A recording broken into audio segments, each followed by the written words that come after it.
What's up guys, bienvenue dans ce nouvel épisode de la série de formation sur Raspberry Pi. Aujourd'hui nous allons discuter de comment échanger les fichiers, des dossiers, etc. sur le réseau sans toucher votre Raspberry, sans toucher à votre Raspberry. Ok, pourquoi le faire?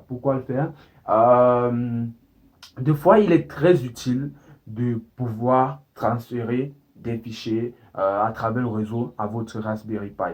Tout simplement pourquoi? Parce que il existe des projets dans lesquels vous aurez besoin de ne pas toucher la Raspberry. En fait, il existe des projets dans lesquels vous ne serez pas toujours prêt à accéder, je dis physiquement, à votre Raspberry, genre mettre votre fichier dans une clé USB et copier le fichier de la clé dans votre Raspberry. Donc, c'est pour ça que c'est important de savoir comment transférer les fichiers à travers le réseau. Donc, de la même façon que nous avons eu à introduire l'accès à distance par SSH ou Telnet, dans cette vidéo, je vais vous montrer un tout autre protocole complètement différent du FTP, du protocole naturel File Transfer Protocol. Dans cette vidéo, nous utiliserons SCP. SCP, c'est un protocole qui est tout à fait fiable et que j'ai utilisé bientôt pour beaucoup de temps. Ça fait beaucoup de temps que j'utilise ce protocole. Et je dirais qu'il m'aide énormément lorsque je vais faire ces transferts-là. Ok, directement. SCP est utilisable sur Linux. Donc, je ne sais pas sur Windows. Donc, essayez de voir si vous pouvez installer SCP sur Windows et faire le travail. Donc, pour moi, je vais utiliser SCP sur une machine Linux que je vais donc transférer les fichiers de Linux vers Raspbian, ok. Donc, si vous parvenez à trouver une façon d'utiliser SCP sur Windows, partagez ça en commentaire et ça va aider probablement les autres personnes. Ok. Pour donc commencer, PC Linux, et j'ai quelques fichiers donc j'aimerais partager avec ma Raspberry Pi. Donc, il s'agit des fichiers de la formation Computer Vision, de ma formation Computer Vision que vous pouvez accéder directement dans la playlist. Vous verrez dans la playlist une formation Computer Vision pour débutants que vous pouvez directement accéder. Ok, donc il y a certains fichiers que j'aimerais transférer vers la Raspberry. Comment je le fais? Ensuite, vous allez mettre le nom du super utilisateur. Dans notre cas, c'est Pi. Dans mon cas. Donc, et là, vous mettez l'adresse IP de la machine Linux. Vous mettez l'adresse IP, la carte Raspberry, .43.208. Ok. Ensuite, là, si je tape Entrée, normalement, le fichier va être copié dans le répertoire Home de l'utilisateur Pi. Ok. Vous pouvez directement copier là-bas ou tout simplement spécifier un autre répertoire. Maintenant, comme je veux copier au bureau, je vais mettre 2 points, ensuite desktop.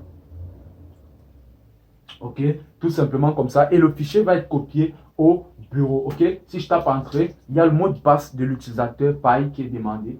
Et donc, je vais renseigner mon mot de passe et taper. Ok, voilà, à 100%, c'est complet. Ça veut dire que la copie a été effectuée avec succès. La copie étant effectuée donc avec succès, pour vérifier ça, j'aurais tout simplement besoin d'accéder à ma Raspberry par SSH, ok? J'accède par SSH. Je vais donc aller au bureau pour vérifier cela, ok?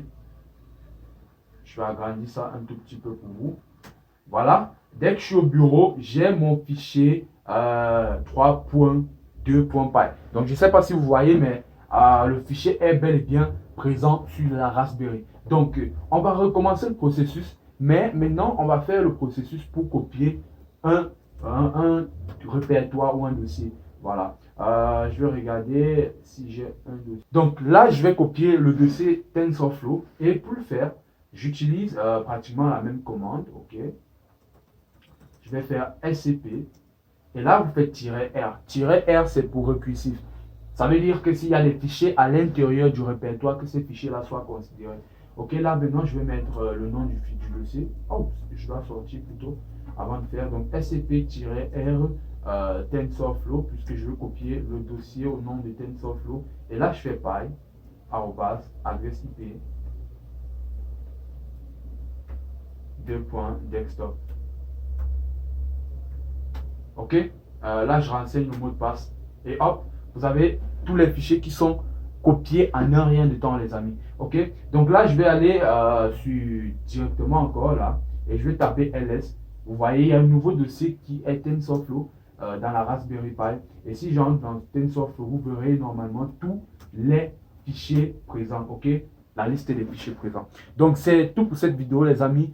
Ce n'était pas une vidéo tellement longue, c'était une vidéo juste pour vous montrer comment vous pouvez transférer ou échanger des fichiers sur le réseau avec Raspberry Pi. Merci pour le soutien et les abonnements pour ceux qui soutiennent mon travail, pour ceux qui me soutiennent. Vraiment, je vous dis merci. Et si vous êtes nouveau sur la chaîne, si vous êtes nouveau dans la formation, n'hésitez pas à vous abonner, de rejoindre la communauté si vous aimez mon travail, si vous aimez mon contenu. Donc, je vous dis à la prochaine, les amis, avec le Young Dev.